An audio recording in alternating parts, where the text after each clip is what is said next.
नांदेडमध्ये आदिवासी समाजाचा आरक्षण बचाव मोर्चा इतर कुणालाही एसटी प्रवर्गातून आरक्षण दिलं जाऊ नये, आरक्षण बचाव मोर्चातून आदिवासी समाज बांधवांची मागणी। यवतमाळमध्ये बंजारा समाजाचा मोर्चा हैदराबाद गॅझेटनुसार बंजारा समाजाला आदिवासी प्रवर्गात आरक्षण द्यावं या मागणीसाठी काढण्यात आला मोर्चा। लातूरमध्ये बंजारा समाजाकडून मोर्चाचं आयोजन, मोर्चात जिल्ह्यातील ग्रामीण भागासह कर्नाटक सीमावर्ती भागातून बंजारा समाज दाखल। गोंदियात आदिवासी समाजाचा आक्रोश मोर्चा, हजारोंच्या संख्येने आदिवासी बांधव मोर्चात सहभागी, बंजारा आणि धनगर समाजाला आदिवासींमधून आरक्षण न देण्याची मागणी। आरक्षणाच्या मुद्द्यावरून आदिवासी समाजाचा भंडाऱ्यात विशाल आक्रोश मोर्चा, बंजारा समाजाला 3% आरक्षण असूनही आदिवासी समाजात घुसखोरी सुरू असल्याचा आरोप।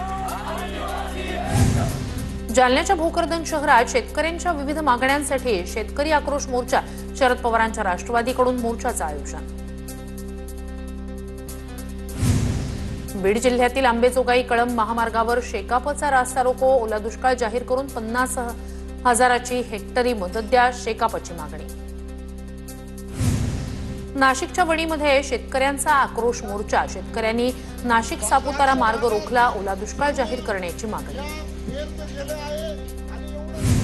नांदेडच्या मुखेड तहसील कार्यालयासमोर शेतकऱ्यांचा रास्ता रोको, विनाअट कर्जमाफी करून हेक्टरी 50,000 रुपये देण्याची मागणी।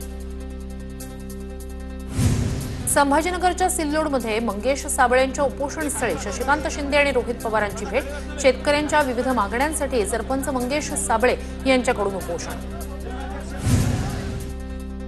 नाशिकच्या विंचूरमध्ये व्यापाऱ्यावर झालेल्या हल्ल्याच्या निषेधार्थ गाव बंद, प्राणघातक हल्ल्याचा व्यापाऱ्यांकडून तीव्र निषेध, आरोपींवर कठोर कारवाई करण्याची मागणी। बुलढाण्याच्या बावनवीरमधील विसर्जन मिरवणुकीवर दगडफेक, 34 जणांविरोधात गुन्हा दाखल, 12 जणांना अटक, गावात शांततापूर्ण वातावरण।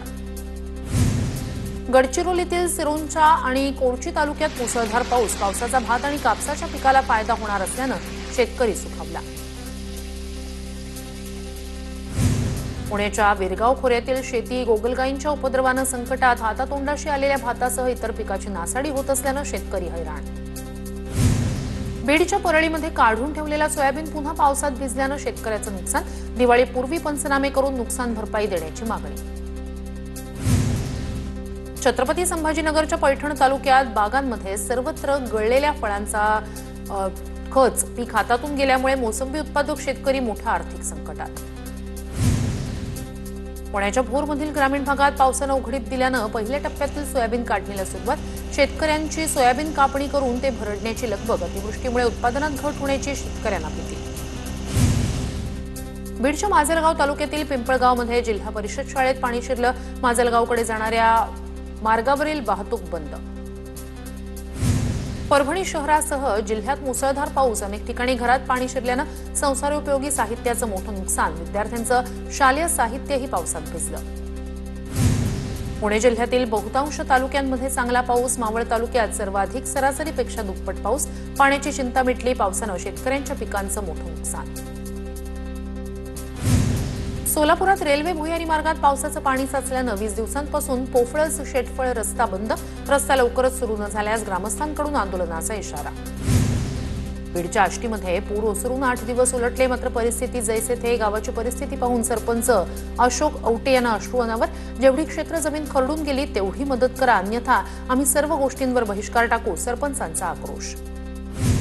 मराठवाडा आणि उत्तराखंडमधील आपत्तीग्रस्तांसाठी कोल्हापुरातील पणदूरकर दाम्पत्याकडून 10 लाखांची मदत, ही रक्कम पंतप्रधान राष्ट्रीय सहाय्यता निधीत जमा।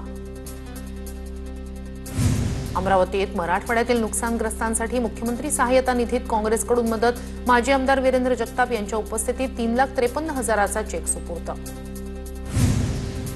मराठवाड्यात पूरग्रस्तांसाठी दौंड तालुक्यातील कासुर्डीमधील नागरिकांकडून मदतीचा हात, पूरग्रस्तांसाठी 6 टन किराणा साहित्य, मराठवाड्यातील अनेक भागात वाटप।